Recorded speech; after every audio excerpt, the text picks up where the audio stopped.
지었던 죄를 생각해서 회개하는 시간을 갖고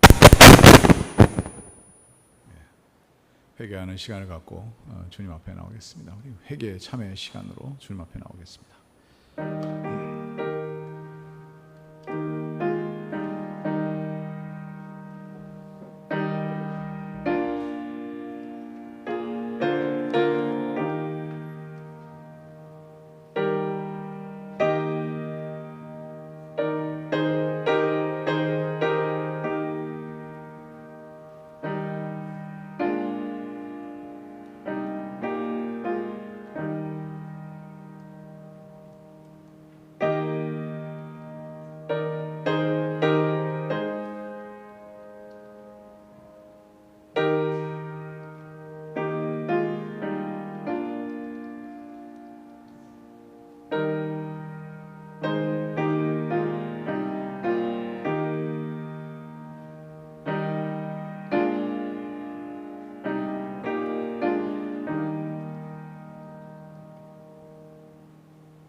너희는 여호와를 만날 만할 때에 찾으라. 가까이 계실 때 그를 부르라.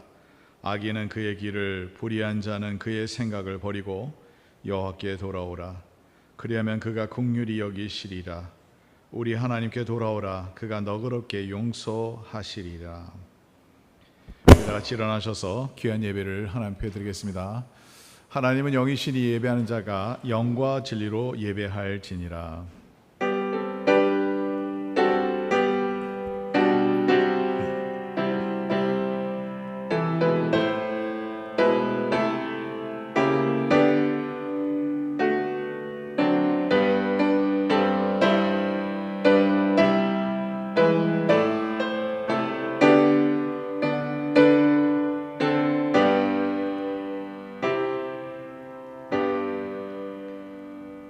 나의 왕, 나의 하나님이여, 내가 부르짖는 소리를 들으소서. 내가 주께 기도하나이다. 여호와의 아침에 주께서 나의 소리를 들으시리니 아침에 내가 주께 기도하고 바라리이다. 주님, 이 아침에도 주의 백성인 주님 앞에 나와 예배합니다. 하나님, 예배를 받아주시고 예배 가운데 임재하여 주셔서 영과 진리로 주님을 예배하게 하시고 하나님의 뜻을 이루는 귀한 예배가 될 수 있도록 성령님께서 주관하여 주시옵소서. 저희들의 마음을 드립니다. 저희들의 삶을 드립니다. 하나님, 함께여 주시옵소서. 예수 그리스도의 이름으로 간절히 기원하옵나이다. 아멘.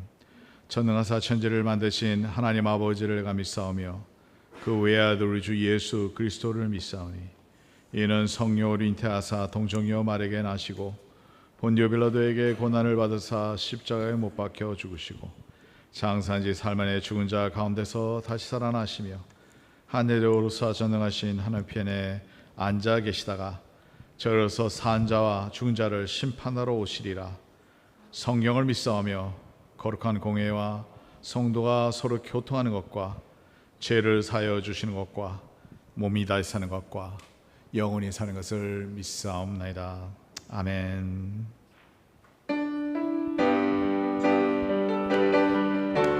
내게 강 같은 평화, 내게 강 같은 평화, 내게 강 같은 평화, 내게 강 같은 평화 넘치네. 할렐루야.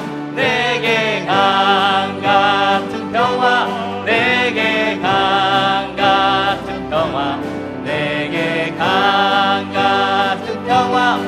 힘차게 찬양합시다. 내게 바다 같은 사랑, 내게 바다 같은 사랑, 내게 바다 같은 사랑, 내게 바다 같은 사랑 넘치네. 할렐루야.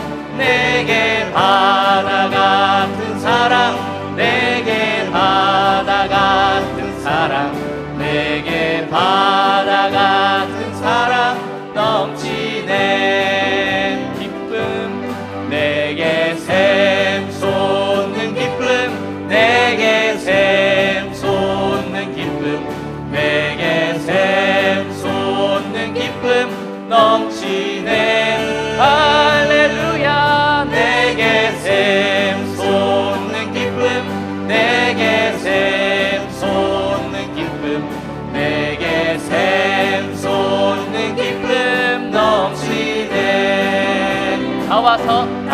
와서 찬양해.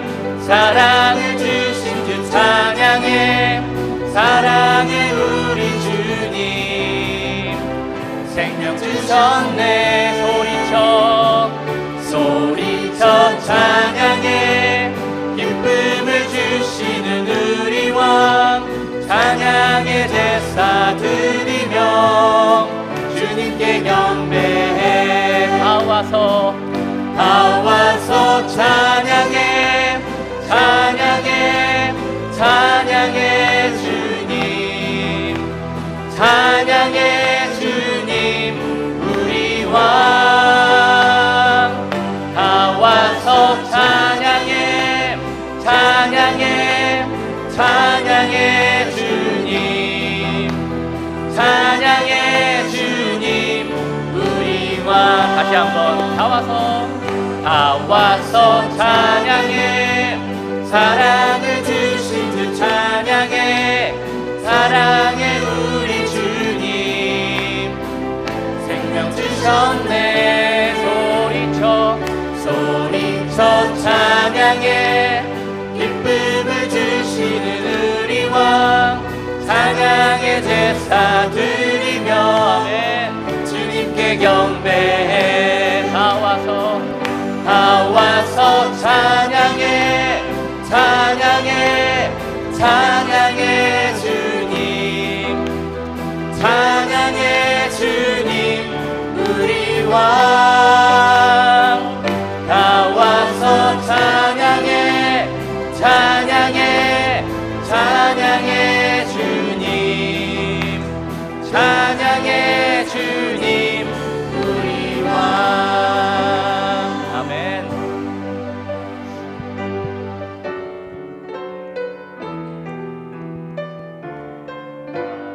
주께서 주신 그 사랑 이 시간 고백하면서 찬양합시다. 아버지 사랑 내가 노래해. 아버지 사랑 내가 노래해. 아버지 은혜 내가 노래해. 그 사랑 변함없으신 거짓 없으신 성실하신 그 사랑. 상한 갈 때 꺾지 않으시는 꺼져가는 등불 끄지 않는 그 사랑 변함없으신 거짓 없으신 성실하신 그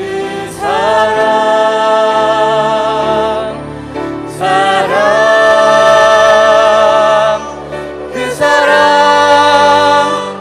날 위해 죽으신 날 위해 다시 사신 예수 그리스도 다시 오실 그 사랑. 죽음도 생명도 천사도 하늘의 어떤 권세도 끊을 수 없는 영원한 그 사랑 예수. 다시 한번 찬양합시다. 아버지 사랑. 아버지 사랑 내가 노래해. 아버지 은혜 내가 노래해. 그 사랑 변함없으신 거짓 없으신 성실하신 그 사랑. 상한 갈 때 꺾지 않으시는 아멘. 꺼져가는 등불 끄지 않는 그 사랑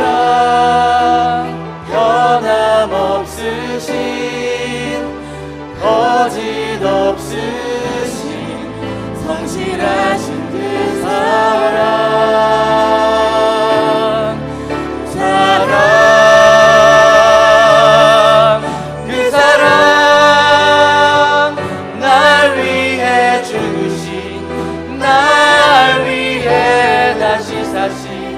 예수 그리스도 다시 오실 그 사랑 죽음도 생명도 천사도 하늘의 어떤 권세도 끊을 수 없는 영원한 그 사랑 예수 그 사랑 날 위해 죽으신 날 위해 다시 사신 예수 그리스도 다시 오실 그 사랑 죽음도 생명도 천사도 하늘의 어떤 권세도 끊을 수 없는 영원한 그 사랑 예수. 아멘. 우리 다 같이 앉으셔서 기도할 때 윤석 장로님께서 기도해 주시겠습니다.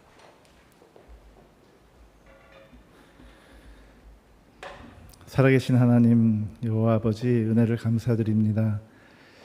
오늘도 주 앞에 나오는 우리들에게 임재하신 성령 하나님의 역사하심을 우리 가운데 느끼게 하시고 이 아름다운 주의 전에서 함께 교회를 이룬 모든 주님의 자녀들이 함께 주님을 찬양하고 예배하는 아버지 하나님 예배의 자리로 우리를 불러주신 은혜를 감사드립니다. 주님 이 자리에 좌정하셔서 우리의 예배를 받으시고 또한 예배하는 우리는 진정한 마음으로 신령과 정성을 다해 주님을 예배하는 예배의 성공자가 다 되는 은혜를 허락해 주시옵소서. 나는 죄인 중에 괴수라 했던 사도 바울의 그 고백을 통해 우리가 배웁니다. 아버지 하나님, 주님을 바라보는 우리가 온전한 겸손함과 주의 말씀을 경외함으로 이 자리에 주님 앞에 서게 하시고 아버지 하나님 순종하는 제사로 그리고 또 그러한 제사자로 우리가 주님을 바라보는 은혜를 허락해 주시옵소서. 일찍이 이곳 판비찬 장로교회를 세우시고 우리가 매우 연약했지만 또 아직도 많이 연약하지만 오직 주님을 의지하는 그 믿음 하나 가지고 아버지 하나님 이곳에서 주님 얼굴의 빛을 이 세상 가운데에 비추는 그러한 역할을 감당하게 하신 은혜를 감사드립니다. 주님 주신 것 늘 감사드리며 또 우리에게 주신 모든 기쁘고 또 어려운 환경도 주님 앞에 감사드리는 우리 모두가 되는 은혜를 허락해 주시옵소서. 교회를 위해서 헌신하고 섬기는 손길들을 주님께서 기억해 주시고 축복해 주시기를 간절히 기도합니다.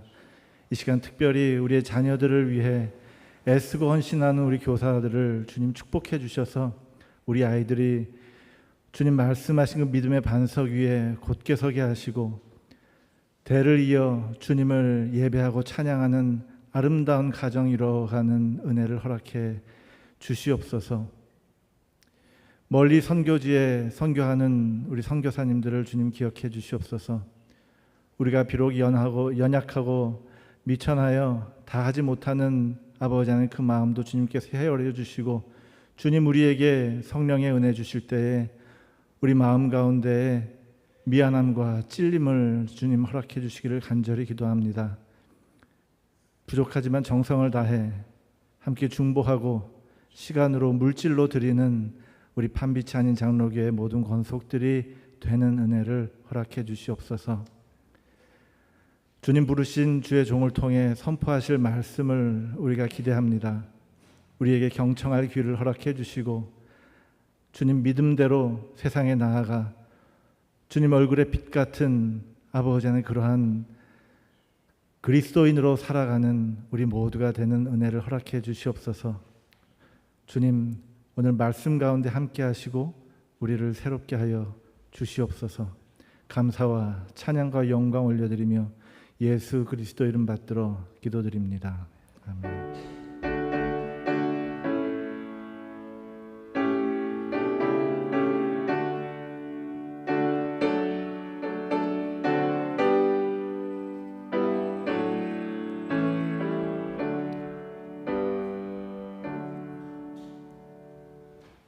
찬송가 95장 찬송 부르겠습니다.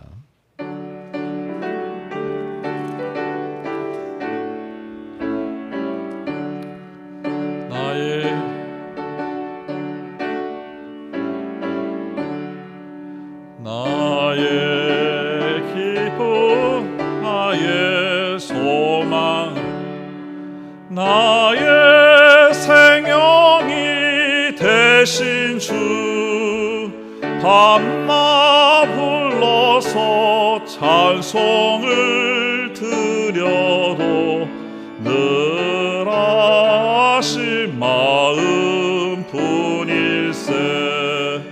나의 사모하는 선한 목자는 어느 꽃다운 동산에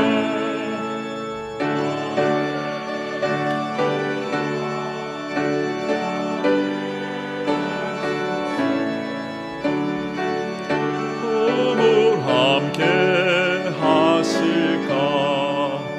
길도 없이 거친 넓은 들에서 갈 길 못 찾아 애쓰며 이리 저리로 애매는 내 모양 저 원수 조롱하노라. 주의 자비를 평안 얼굴 모든 천사도 반가며 주의 놀라운 선의 말씀에 전지가 화답하도다. 나의 찬송 사모하는 예수님, 음성조차도 반갑고 나의 생명과 나의 참 소망은 오직 주 예수뿐일세.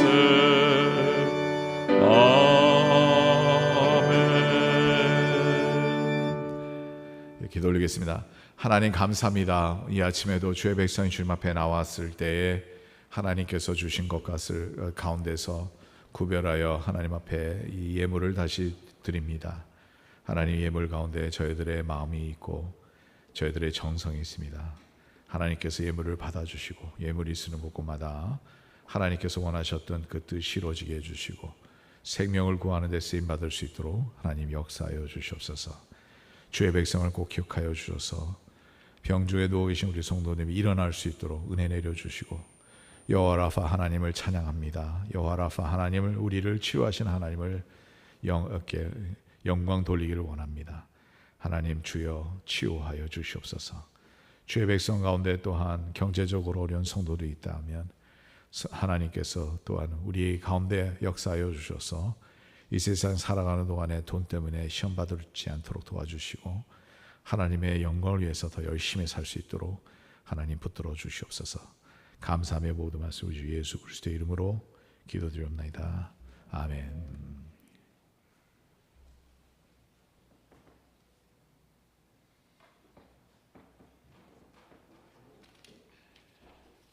예, 교회 소식 알려드립니다. 먼저 우리 서로 인사하시기 바랍니다. Let us all greet each other. 예.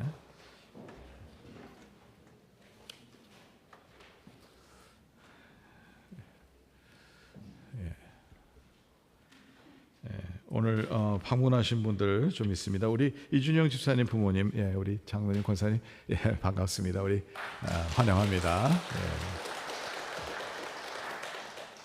Ralph Scala, where are you? Ralph, nice meeting you. Welcome. Yeah.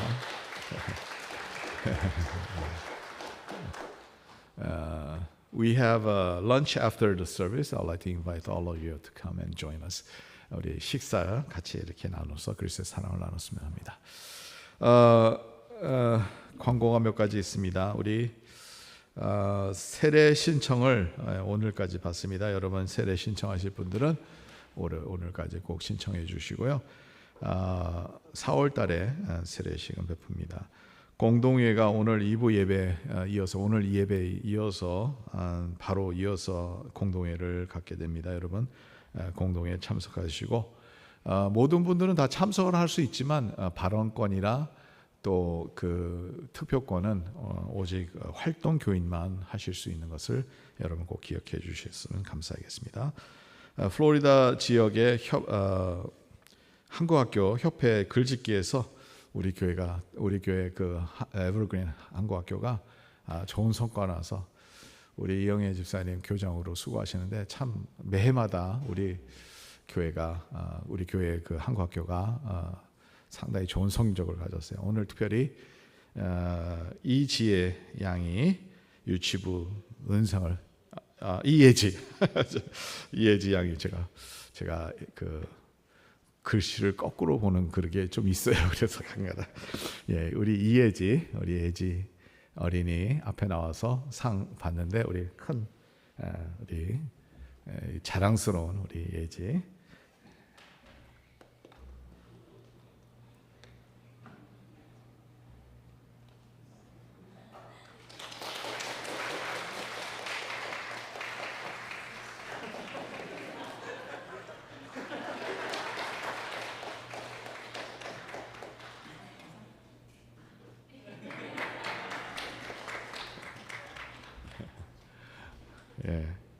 그 외에도 초등부 최치우, 박보미, 최수환 여러 학생들이 상을 받았습니다. 재직 수련회 일정이 나와 있는데요. 이번 돌아오는 토요일 날 예배 안내, 봉헌 안내, 예배 음향, 영상 이 수고하시는 분들은 다 꼭 참석하시기 바랍니다. 참석 못 하시는 분들 이번 토요일 날인데요. 예배 17시에 우리가 아침 예배 있고 이어서 하는데 한 7시 한 40분쯤에 시작할 거예요. 근데 이게 예배 봉사하신 분들, 그 안내원들, 또 봉헌하는 거, 또 영상으로 하신 분들, 또 이렇게 관리하고 우리 반주 이렇게 모두 하신 분들 모두 다 참석하셔야 됩니다. 참석하지 못하신 분들은 우리 윤석 장로님께 못하는 이유를 말씀해 주시고요. 특별히 예를 들어서 그날 일이 있다 그러면 어떻게 할 수 없죠. 그럴 때는 그때 교육받은 거를 영상으로 찍어서 영상으로도 보게 하고 숙제로 보게 하고 장로님한테 체크업을 받아야 돼요. 이 교육 참석하시는 분들만 앞으로 봉사할 수 있도록 하겠습니다. 그래서 우리 서리 집사님들, 안수 집사님들, 모든 권사님들, 모든 분들 다 참석하셔서 안내를 또 봉헌을 이렇게 이제 봉사하시기 바랍니다. 이제 우리 교회가 이제 교육을 제대로 하려고 그래요. 그러니까 여러분 꼭 기억하셔서 꼭 이 교육에 참석하시기 바랍니다. 또 11일 날은 새가정부가 다음 주에는 모든 임명하신 분들을 공개적으로 나올 겁니다. 그러면 그때 이제 나오신 분들은 11일 날 토요일 날은 새가정부 맡으신 분들 꼭 나오셔서 교육 참석하시기 바랍니다. 그리고 계속 찬양팀 찬양대도 계속 이어서 있습니다. 케냐 선교 후원을 위해서 가라지 셀이 3월 달에 할 텐데 우리 이병주 집사님, 이영애 집사님에게 문의하시기 바랍니다. 우리 이영애 집사님 여기 계신데 누군지 모르는 분들을 위해서 손 잠깐 들러주시고요. 이병주 집사님 저 뒤에 계신데 왜 부부가 따로 계시는지 모르겠지만 우리 이분들한테 문의하시기 바랍니다. 우리 찬양이 있습니다. 오늘 이제 한 달에 한 번씩 우리 찬양대가 찬양합니다.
하나님께 영광 돌리고 박수도 하나님께 돌리기를 바랍니다.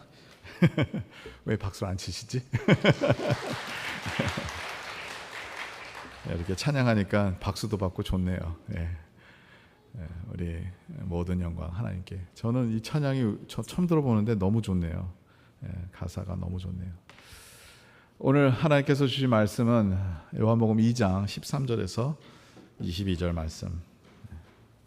요한복음 2장 13절에서 22절 말씀 교독하겠습니다.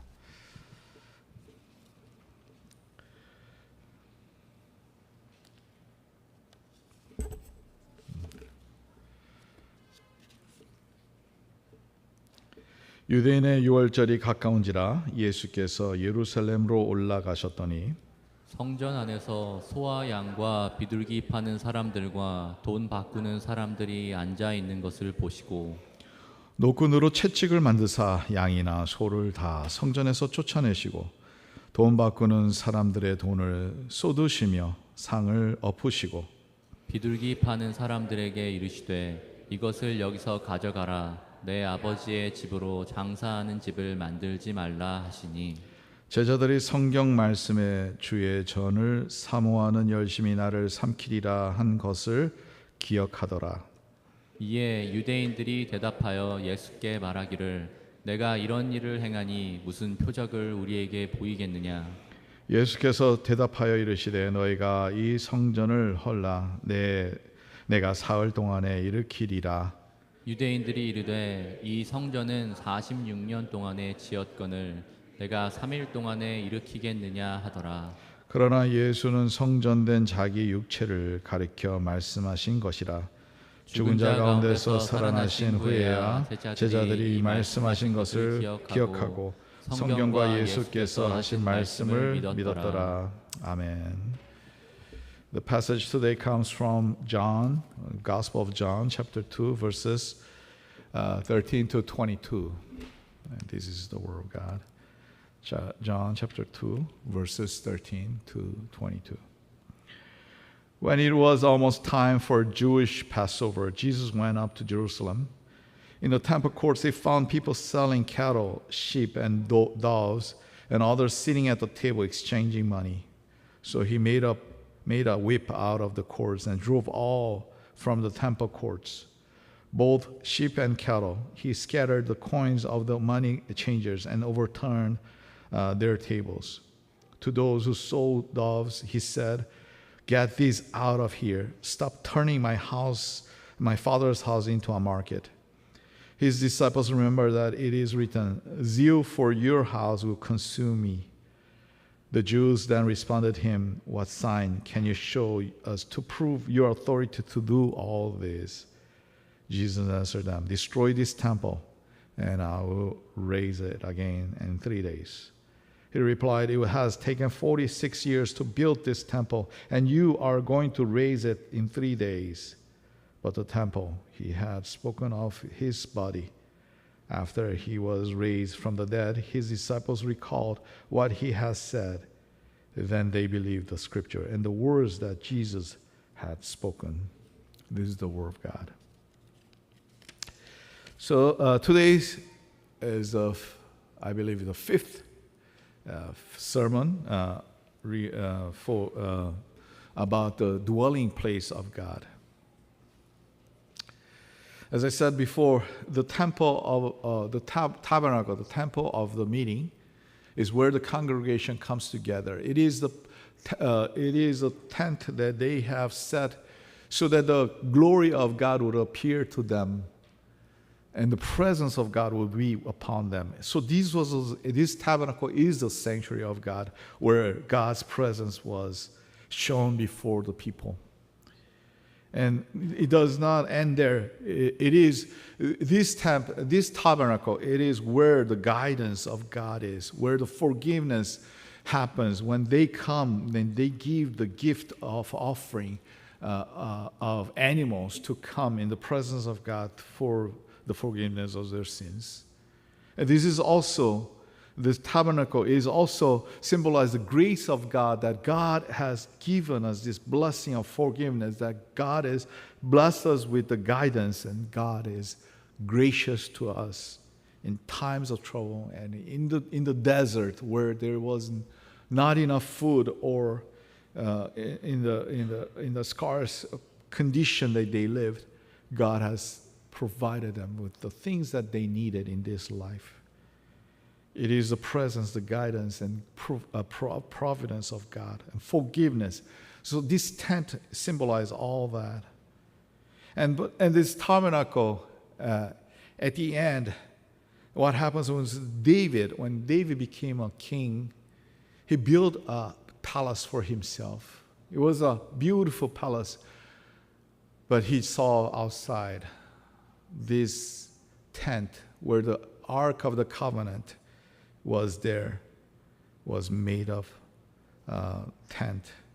It was just a merely tabernacle. And when he felt sorry for this temple, they needed a temple, so David decided to build a temple. Those who know the Bible, you know that God did not allow him to build this temple. God had let his son Solomon finish the work that David has started. So when this temple of God was built in Jerusalem, God has blessed this temple.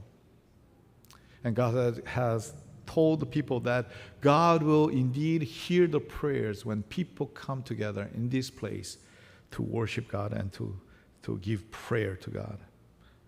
It is a place of fellowship with God. It is a place with a communion with God. It is a place where God comes and makes his presence known to this temple. It is this temple that it happens, all the forgiveness of our sins. So this temple meant a lot more than just a place where they could come in and worship. As we today, as a congregation of God, we say we come to the church, but the church is not only merely the block and the building itself, but it is a community of God. It is you and I when we come together, and the presence of God is with us. And this is the temple of God, the sanctuary of God, that God is with us. But what happened? When Jesus entered this place called Jerusalem, he saw this temple, and when he entered this temple, what he saw there was not very pleasing to him or to God. He saw people exchanging money. He saw people selling things. He saw people not so interested in the spiritual things, but they were more interested in making money. And originally, it wasn't like this. Those who know the Bible, you know that they would come to Jerusalem to give sacrifice to God. And they'll come from all the parts of Israel, and they'll come many, many miles away. And when they come, they'll have to bring their own sheep, or they'll have to bring their own cattle, they will have to bring their own doves to give as a sacrifice to God. So what happened? People start to have different ideas. And they saw, okay, let these people come and bring their money and exchange with the doves and sheep and things that they have to give as a sacrifice to God. So they started, just out of convenience, to have these people would sell animals outside of the temple. But as the times goes on, these people start to get inside the temple. And guess what? If you want to sell things inside the temple, you have to bribe the people that has authority to let them in, right?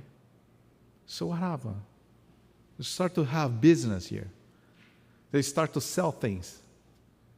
And when Jesus entered the temple, he was not pleased at all. This was not a place that was known as the house of our Father God, where the nations will come together and pray and have mercy, have forgiveness. It is not anymore a place of worship to God, but a place they were after their own benefit, selling things, exchanging things. So it ceased to be a place where the true community of the Holy Spirit was happening. And I'd like to ask you today, in today's contemporary church, isn't it the same thing somehow? People come. I love our church because our church people are more interested in spiritual things. Hallelujah. And I'm so thankful for that. But there are many churches that come to church for other reasons, other motives. They want to be fed. They want to have fellowship. Whatever it is that has nothing to do with God. Sometimes they just want to make money, right? There are many mega churches in Korea, right? There are a few mega churches around here, but I don't want to talk about the churches here. Let's talk about the mega churches, over 100,000 members. Guess what? When you come to Sunday, we have coffee, right? And then we get those disposable cups, right? So I think on a good average Sunday, we will probably use about 100 cups, right? Because there are first service and the second service. Some people get 2 cups, and I don't know. But let's suppose that we use about 100 cups per week. What happened? In a church membership over 100,000, you figure out. You're fast with the calculations, right? So what happened?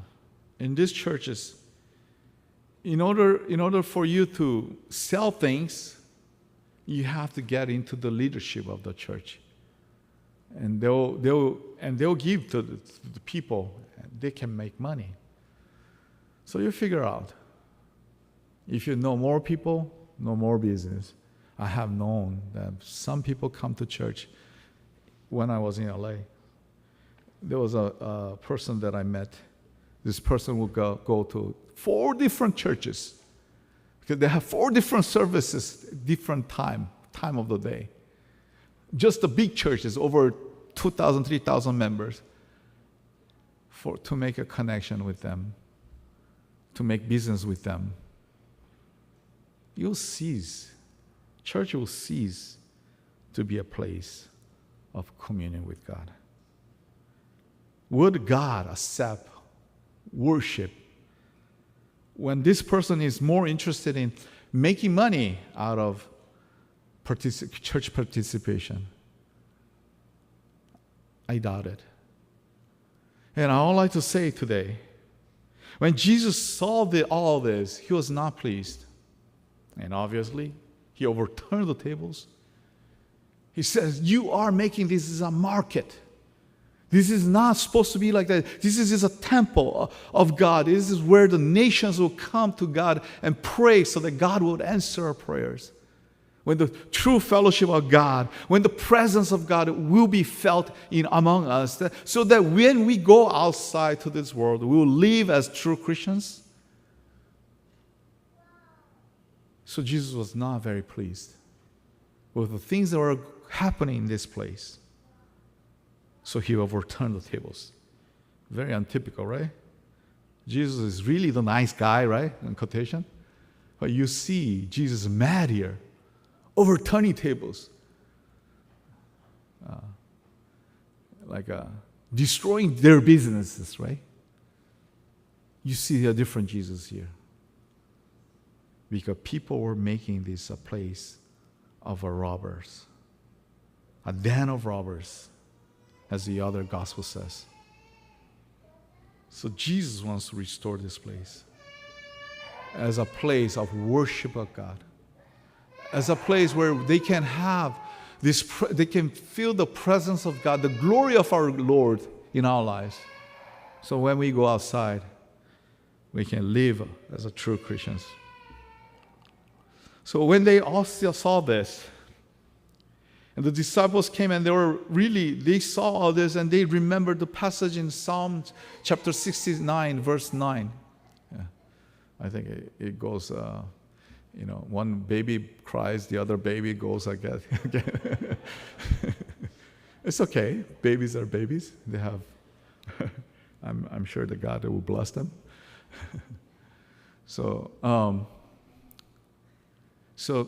we have this understanding that Jesus now, when he did this, people were asking questions, and disciples came and they make a quotation out of Psalm 69, verse 9. It says, "The zeal of God for this temple has consumed them."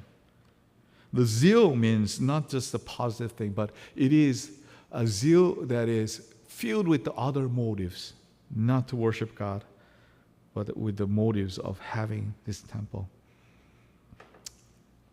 So that Jesus, when they all saw this, they start to question Jesus. What is this fellow is doing here? With authority, he's doing all this. He's not our leader, right?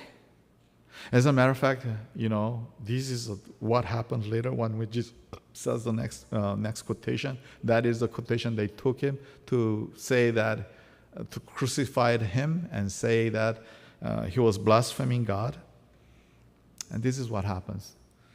So show me a sign that you have this authority to do this.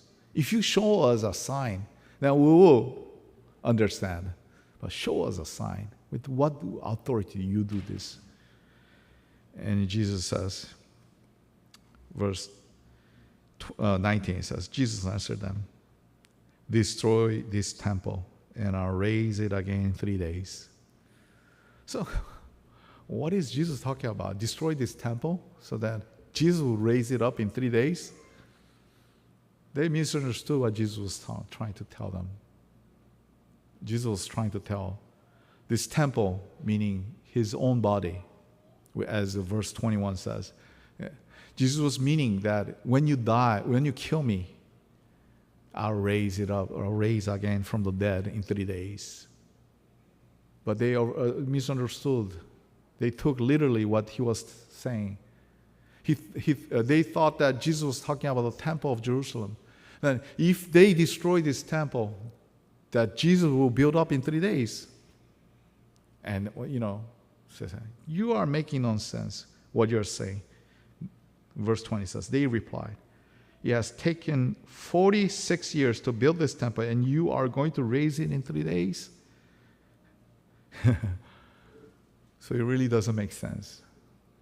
So you're talking about this temple of God, and then you can do it in 3 days, raise it up in 3 days? And Jesus was not referring to the Jerusalem, temple of Jerusalem. Jesus was referring to himself. When they killed Jesus, nothing can stop him from resurrecting. Nothing can stop him from raising back to life. And Jesus did it in 3 days. So Jesus was referring this temple, when he was saying that, he was referring to himself. So we see this connection. First, the tabernacle was set. And this is how God told them to do. And in this tabernacle, there was a presence of God. God has led them out of the wilderness. God had provided them with food they needed. God gave them manna for 40 years. God gave them water when there was a dry place. God had led them in a miraculous way. God has parted seas into half. God had led them in a miraculous way. You see this providence, this guidance and love and grace of God in this tabernacle. And you see that in this temple they call Temple of Jerusalem. And it does not cease there. Jesus talked about his own self as a temple of God. And this is rightly so because Jesus is the temple of God. And it is through Jesus, when you have Jesus in your life, you have life. It is through Jesus that we obtain grace of God. It is through Jesus that you are protected. It is through Jesus that you see the guidance. It is through Jesus that you have forgiveness of sins. It is through Jesus that we have salvation. And Jesus says, I am the way, the life, and truth. No one comes to the Father except through me. It is through Jesus. And today we'd like to talk about presence of God in our lives. How can we feel the presence of God, the guidance and love and grace and blessing of God and forgiveness of God without Jesus? Nothing is possible without Jesus. Only Jesus. And Jesus, remember that when Jesus came to the earth, the angels told that he will be called Emmanuel, God with us. So Jesus is the temple of God. And through this temple of God, you feel the presence of God. So this worship service is nothing. You would not have the presence of God without Jesus. Jesus needs to be the center of our lives to experience the presence of God. 우리 찬양 한 곡 할까요? 이제 마지막 찬양. 그 사람.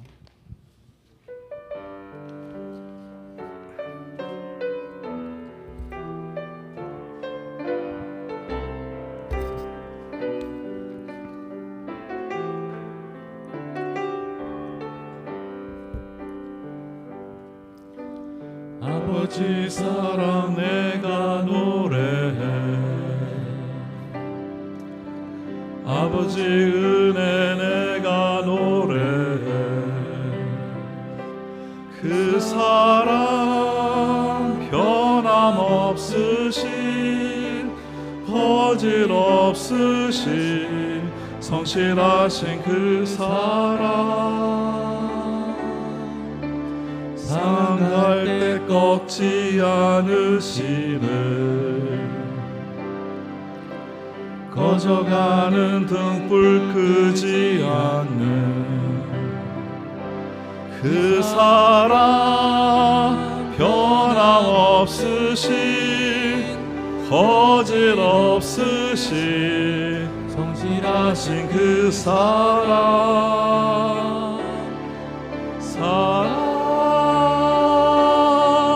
그 사랑 날 위해 죽으신 날 위해 다시 사신 예수 그리스도 다시 오실 그 사랑 죽음도 생명도 천사도 하늘의 어떤 권세도 끊을 수 없는 영원한 그 사랑 예수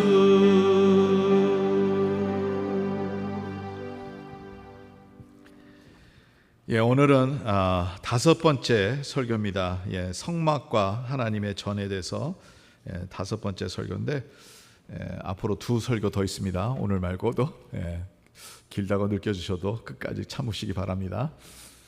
이때까지 우리가 하나님의 성막 대해서 얘기를 했는데 하나님께서 장막을 하나 만들려고 구체적으로 출애굽기에 말씀합니다. 그래서 구체적으로 이 장막을 만드는데 이 장막은 회막이라고 하죠. 회막은 이스라엘 백성이 모이는 그런 곳이죠. Tent of Meeting, 같이 모이는 곳을 얘기를 하고 있어요. 그리고 이 회막은 회막으로 끝나는 게 아니라 성막이 됩니다. 성막은 하나님께서 함께 하시는 임재에 우리가 체험할 수 있는, 그래서 이 성막을 통해서 거기에서 제사를 드렸을 때 죄의 용서를 받고 거기에서 하나님을 만나고 하나님의 임재하심을 체험하고 하나님께서 구름 기둥과 불 기둥으로 그 성막 가운데서 역사하셔서 다른 데로 인도할 때 그것을 따라가고 그 하나님이 함께 하심으로 인해서 그들은 광야 생활을 40년 동안 하는데도 불구하고 먹기도 하고 마시기도 하고 부족함이 없게 하나님께서 이 이스라엘 백성을 인도하셨다는 거죠. 그래서 이 성막은 하나님의 임재하심을, 그래서 우리 다시 한번 오늘도 우리 표어를 한번 얘기하겠습니다. 올해 표가 뭐죠? 하나님의 임재를 경험하는 교회. 하나님의 임재를 경험하는 저와 여러분 되시기 바랍니다. 그래서 이 하나님의 임재를 경험하는 게 성막을 통해서 보여주는데 이 성막이 나중에 발전되는데 다윗이 왕이 됐어요. 왕이 됐는데 자기 자신은 이제 아주 아름다운 궁전을 이렇게 만들었어요. 그래서 그렇게 좋은 집에서 다윗은 눕고 자는데 바깥에 보니까 철야한 그 성막이 하나 있어요. 장막이 하나 있어요. 거기에 언약궤가 있다는 거죠. 이 모습을 본 다윗이 안타까웠어요. 나는 이렇게 좋은 집에서 자고 있는데 하나님이 계시는 이 하나님의 언약궤가 있는 이곳, 하나님의 임재를 가리키는 이곳은 천막 가운데서 있구나. 그래서 다윗이 하나님의 전을 만들기를 시작하는 마음을 갖고 이제 계획을 하고 시작을 하려는데 나단 선지자한테 물어보니까 처음에는 좋다 하더니 나중에 하나님의 말씀 듣고 와서 이게 아니다는 거예요. 다윗은 피를 너무 많이 흘렸으니까 하나님의 전을 만들 수가 없다는 거예요. 하나님의 성전을 만들 수가 없다는 거예요. 그래서 아들 솔로몬이 만들게 됩니다. 하나님의 성전이 예루살렘에 새로 만들어졌을 때 하나님께서 그 자리에서도 구름으로 나타나셔서 하나님의 영광을 보여주시고 그 자리에 하나님께서 약속하신 게 이곳에서 너희들이 기도할 때 하나님께서 들어주신다고 그랬습니다. 하나님의 교통하심이 성령의 역사가 있겠다고 약속을 한 거예요. 그러면 하나님의 성전이 그러한 곳이었는데 이 하나님의 성전이 어떠한 의미가 있었을까? 우리에게, 그러면 우리는 예루살렘 가서 그 성전에서 예배 드려야 되겠잖아요. 그렇지 않잖아요. 어떤 분은 세례를 받으려면 제대로 받으려면 요단강 가야 된다 그러죠. 요단강까지 어떻게 가요? 그래서 어떤 사람은 요단강에서 물을 가져와서 그 물을 갖고 장사를 하더라고요. 좀 이상하죠.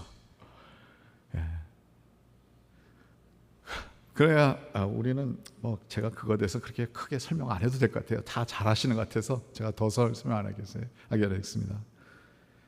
근데 하나님이 말씀하시는 성전은 그냥 벽돌로 만든 성전으로 끝나는 게 아니라 그 이상의 것이 있다는 거죠.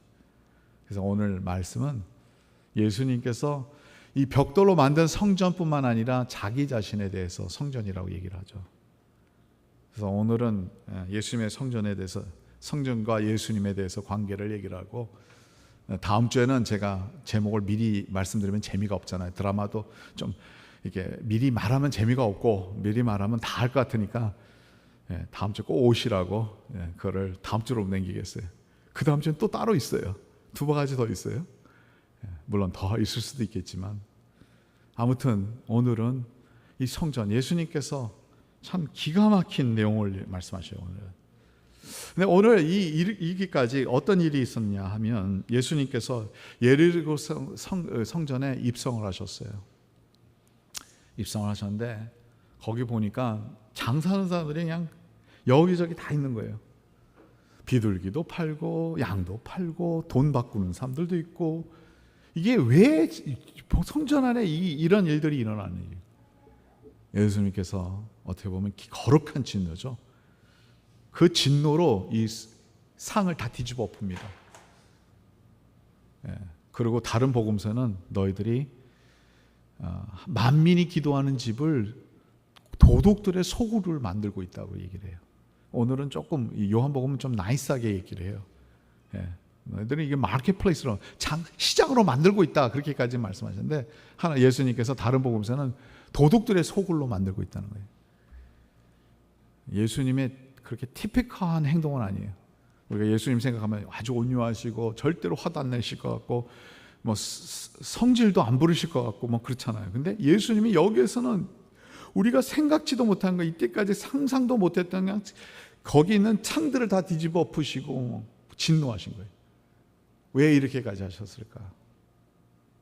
만민이 기도하는 집을 그들은 장사를 하고 있기 때문에. 만민이 기도하는 집에 영적인 영적인 그 역사가 일어나야 되는 그곳에 사람들은 영적인 것에 관심을 안 갖고 세상적인 목적으로 모여서 자기의 유익을 찾고 있었던 것을 보고 진노하신 거죠. 그러면 오늘날 교회는 어떨까요? 우리가 저는 너무나도 우리 교회 좋아요. 우리 교회 교인들 보면 그런 분들이 없어요. 근데 다른 데 가보면요 그렇지 않은 분들 있어요. 교회를 하나님을 만나고 하나님을 예배하고 기도하고 기도의 응답을 받고 하나님의 용서를 받고 이러한 영적인 것에 우리가 맹말라 있는 그러한 성도들이 아니라 교회를 비즈니스하기 위해서 오는 분들도 있고 교회 안에서 여러 일들이 일어나고 있어요. 이럴 때는 좀 이상한 게 대형교회 아닌 게 참 감사할 때도 있어요. 우리가 교회는 붕하고 그러면 뭐 또 숫자도 많아져도 그렇게 되는데 생각해 보세요. 우리는 지금 주일날 커피 마시는데 컵 쓰잖아요. 그 컵을 일회용 컵을 쓰죠. 많이 쓰는 날은 한 100개, 120개 쓰겠죠. 그렇죠? 근데 생각해 보세요. 10만 명 모이는 교회는 그 컵을 몇 개 쓰겠어요? 적어도 10만 개 이상 쓸 거 아니에요. 그러면 교회에다가 그 컵을 장사하는 분들은 돈 버는 거예요. 그렇죠? 그것도 매주마다. 근데 그런 대형 교회들은 또 주일날만 오는 게 아니라 토요일날도 오고 수요일날도 오고 또 종종 와요. 그러면 매주마다 나가는 컵이 한 50만 개가 나간다고 생각해 보세요. 그러면 그 교회에 들어가서 이거를 우리 거를 써주세요 하는 장사하는 분들이 반드시 있어요. 제가 한 300명 교회에 있었을 때 전임 전도사로 있을 때 제가 행정을 맡았었어요. 그때 많은 인슈런스 컴퍼니 사람들이 와가지고 우리 인슈런스 사라고 막 그 선전하고 와요. 아니 몇 명 안 되는 교회인데도 그래요. 그러면 이 교회에 오는 분, 제가 LA 있을 때 이런 케이스도 봤어요. 한 분은 1부, 2부, 3부, 4부 큰 교회들은 그렇게 막 예배 드리니까 1부는 어느 교회 가고 2부는 어느 교회 가고 2부, 3부는 어느 교회 가고 4부는 어느 교회 다 2,000명 넘는 교회만 돌아다녀요. 인맥 키우기 위해서 본인의 비즈니스를 사람들을 만나서 하기 위해서. 저는 질문해요. 제가 대형교회가 나쁘다는 말은 절대로 아닙니다, 여러분. 거기서 신실하게 믿는 분들은 너무 많아요. 여러분, 그런 오해하지 마십시오. 우리 교회도 성장해야죠. 그냥 그대로 있으면 안 됩니다. 근데 여러분, 여기에서 문제가 있는 게 뭐냐면 사람들이 많다 보면 언제나 순수하게 하나님 믿는 사람보다는 주일날 하나님을 만나고 하나님의 사랑 깨닫고 하나님의 말씀을 받고 도전받고 내 생각이 잘못됐다는 것을 고쳐지고 내가 살아가는 방식이 잘못됐다는 것을 느껴져서 이제는 더 하나님의 뜻대로 살겠다는 그런 결심을 갖고 살아가는, 그래서 하나님한테 예배 드릴 때 정성을 다하고 뜻을 다하고 헌금을 드려도 하나님 이게 제가 하나님 앞에 드리는 예물입니다. 하나님 받아주소서. 누구랑 교제를 해도 그리스도 안에서 이 사람에게 내가 어떻게 해서라도 힘이 되기를 원합니다. 내가 이 사람과 함께 함으로써 내가 어떻게 해서라도 이분에게 그리스도의 사랑을 나타내기를 원합니다. 신령한 예배를 드리고 하나님 앞에 은혜를 받고 하나님의 그 능력을 체험하고 나가야 되는데 하나님을 예배할 때 경험하지 않은 비즈니스 어떻게 생각할까? 이걸 생각하고 사람들을 어떻게 만날까? 그런 마음 틈 안에 하나님께서 하나님의 역사를 어떻게 체험할 수 있냐는 거죠. 체험할 수 없어요. 백난 백번 나와도 말씀 들어도 아무 찔림이 없고요.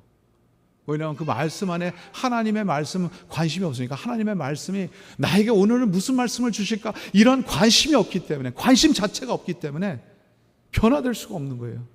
하나님의 임재를 체험할 수 없는 거예요. 이러한 모습을 예수님께서 성전에 들어가면 그 순간에 만민이 기도하는 집을 너희들은 도둑들의 소굴을 만들었구나. 뒤집어 엎으죠. 왜 안 엎으겠어요? 하나님께서, 예수님께서 이 성전을 뒤집어 엎으셨어요. 그러니까 여기에서 이제 제자들을 읽어보면서 17절에 보니까 주의 전을 사모하는 열심히 나를 삼키리라 하는 시편 69편 9절에 나오는 내용을 얘기를 하고 있어요. 주의 전에 사모하는 열심이라는 거 좋잖아요. 다들 열심히 해야 돼요.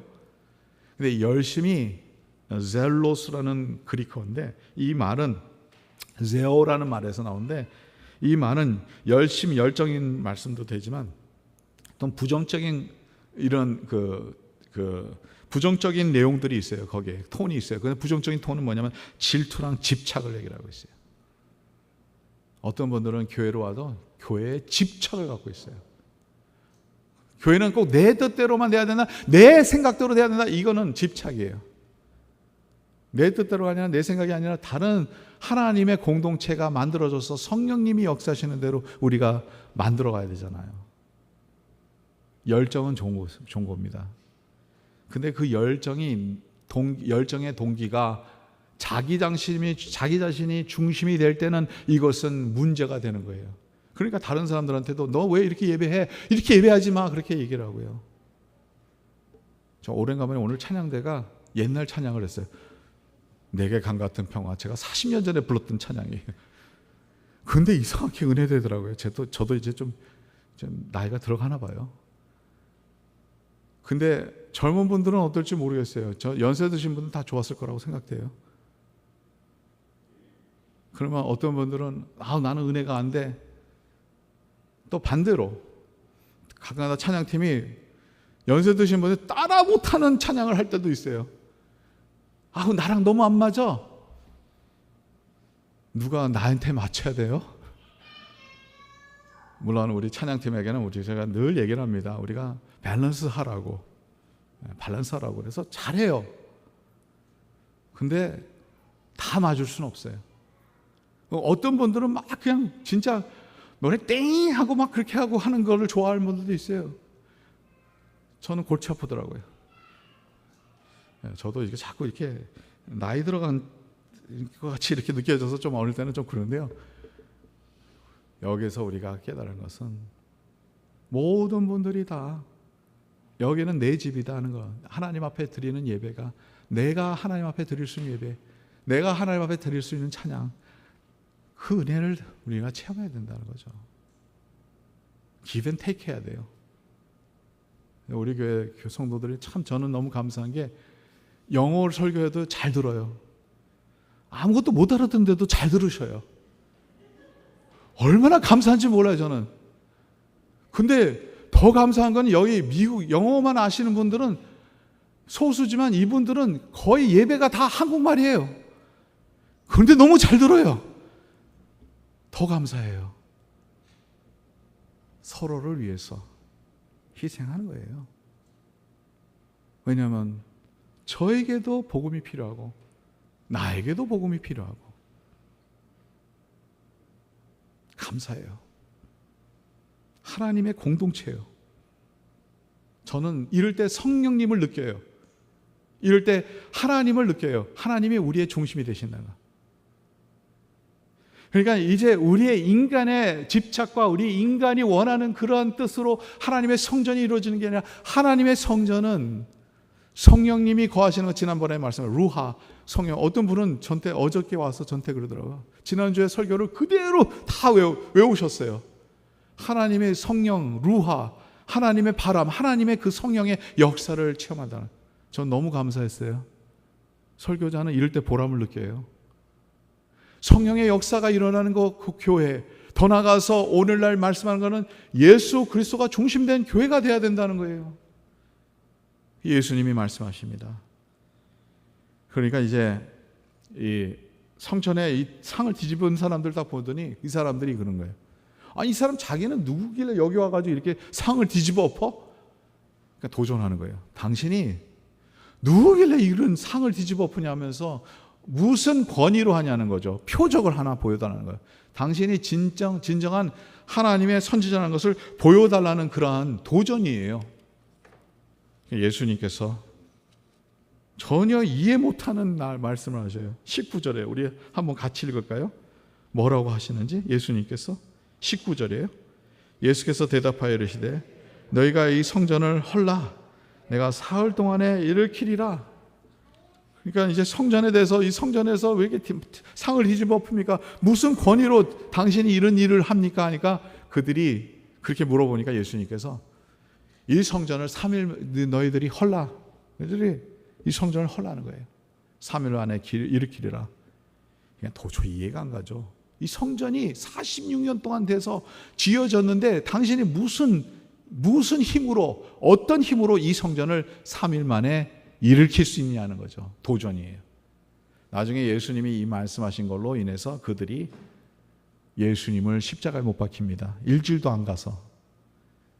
예수님이 하나님은 모독의 죄로 하나님 모독했다는 거죠. 그걸로 예수님을 십자가에 못 박혀 죽게 하는 거예요. 도저히 이해 안 가는 거죠.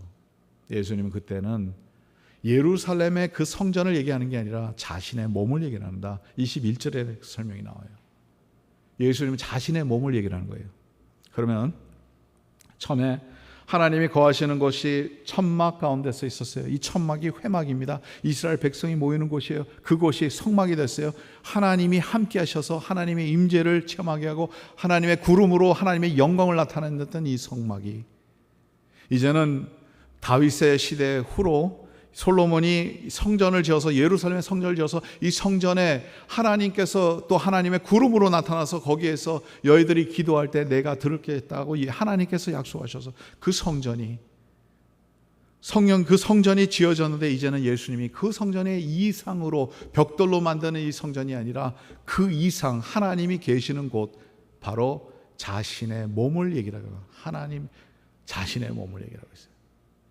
예수님이 요한복음 2장이잖아요. 1장에 보면 예수님은 말씀으로 표현하고 있어요. 말씀이 세상에 오셨는데 세상이 알지 못했고 이 말씀은 곧 하나님이시라 그러죠.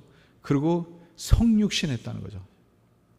예수님이 이 세상에 오셨던 것은 우리가 하나님 앞에 갈 수 없기 때문에 예수님이 이 세상에 오셨어요.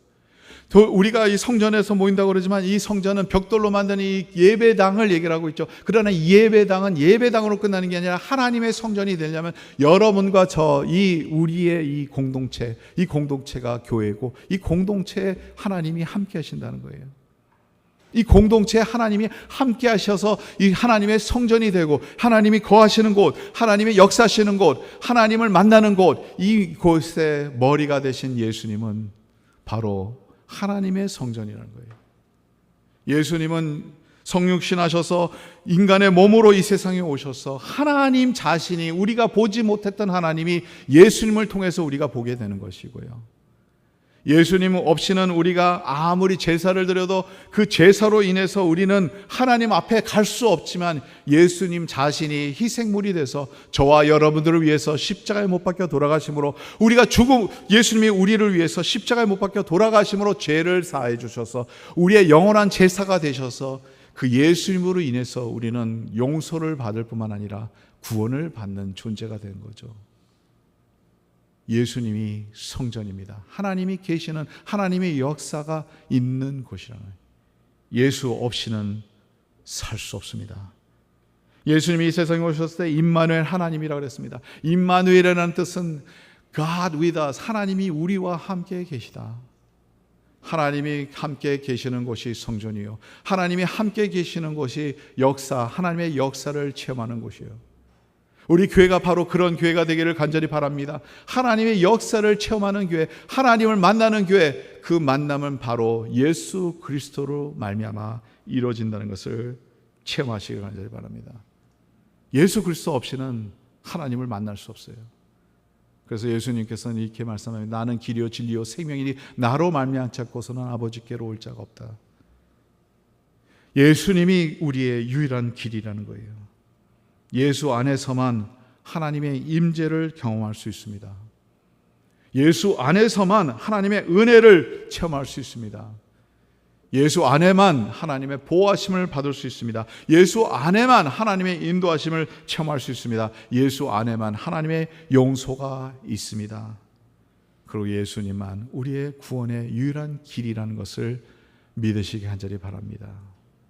이게 성막으로 통해서 이루어졌던 것이 이제 예수 그리스도로 나타나는 그 역사를 저와 여러분들은 체험하기를 간절히 바랍니다. 우리가 예수님 만나지 않고서는 안 돼요. 여러분, 우리가 예배 때 저는 늘 얘기를 하죠. 우리 크리스천들은 은혜로 살아요. 우리 크리스천들은 성령의 임재하심으로, 역사로 살아갑니다. 우리가 모였을 때 예수님이 우리의 예배의 중심이 되지 아니하면 우리 인간의 유익이 들어가게 되고, 인간의 더러운 생각들이 들어가면 예수님께서 말씀하실 거예요. 여기는 만민이 기도하는 집이야. 하나님의 예배하고 하나님을 체험하고 하나님이 우리의 기도를 들어주시고 하나님께서 우리의 삶을 붙들어 주시고 하나님의 복으로 채워주시고 하나님이 우리에게 인도하심을 따라 구름이 가는 곳곳마다 따라갔잖아요. 이스라엘 백성이. 그런 것 같이 예수님이 우리에게 말씀하셔서 그것을 따라가지 않으면 여러분, 우리는 예수님의 사람이라고 말할 수 없습니다. 예수님의 사람은 예수님을 따라가는 사람들이에요. 예배가 예수님이 이 자리에 없다면 여러분 아무 의미 없는 예배가 되는 거예요. 예수 그리스도가 우리의 예배의 중심이 돼야 돼요.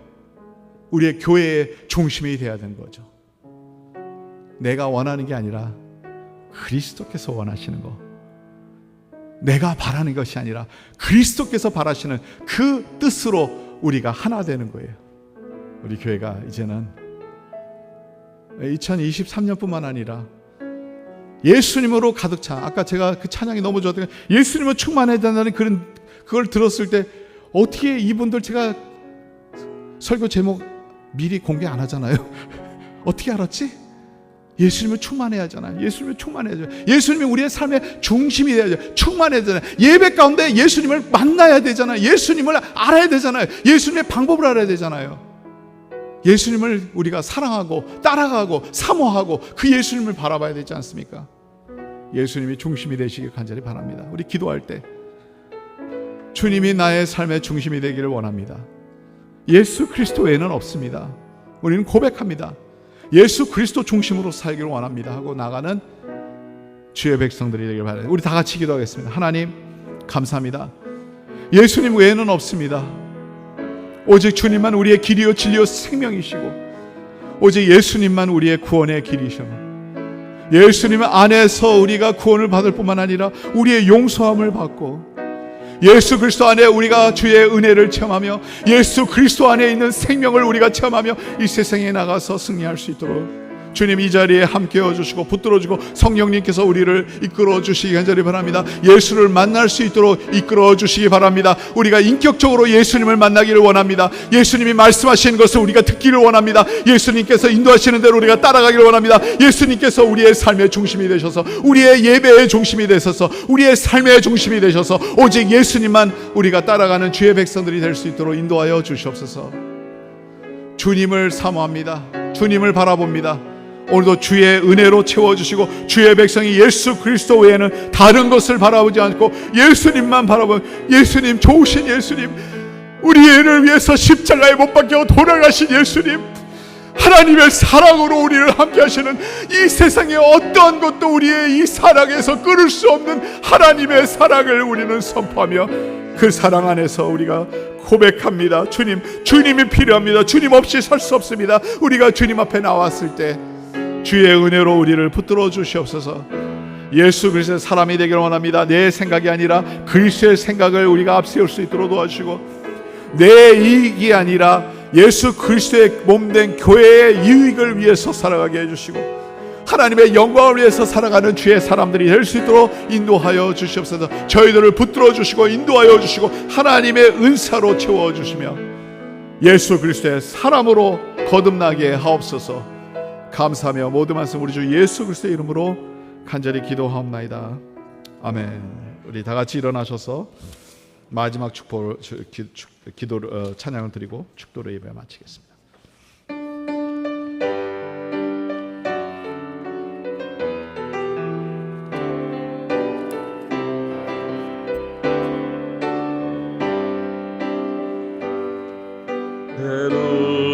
주의 영광을 보내. 손 들으셔도 되고요, 손 잡아주셔도 되고. 신 주님, 아멘. 그 빛난 영광 온 하늘 덮고 그 찬송 온 땅 가득해. 내 눈 주의 영광을 보내. 찬송 가운데 서신 주님의 얼굴은 온 세상 향하네. 권능의 팔을 드셨네. 주의 영광 이곳에 가득해. 우리 손에 주님과 함께 찬양하며 우리는 전진하리. 모든 열방 주 볼 때까지 주의 영광 이곳에 가득해. 우리 손에 주님과 함께 찬양하며 우리는 전진하리. 모든 열방 주 볼 때까지. 이제는 우리 주 예수 그리스도의 은혜와 하나님 아버지의 사랑과 성령님의 교통하심을, 예수님이 우리의 삶의 중심이 되셔서 주의 성전에 주님을 만나고 돌아가고자 하는 모든 주의 권속들 위해 영원토록 함께 하시기를 간절히 축원하옵나이다. 아멘.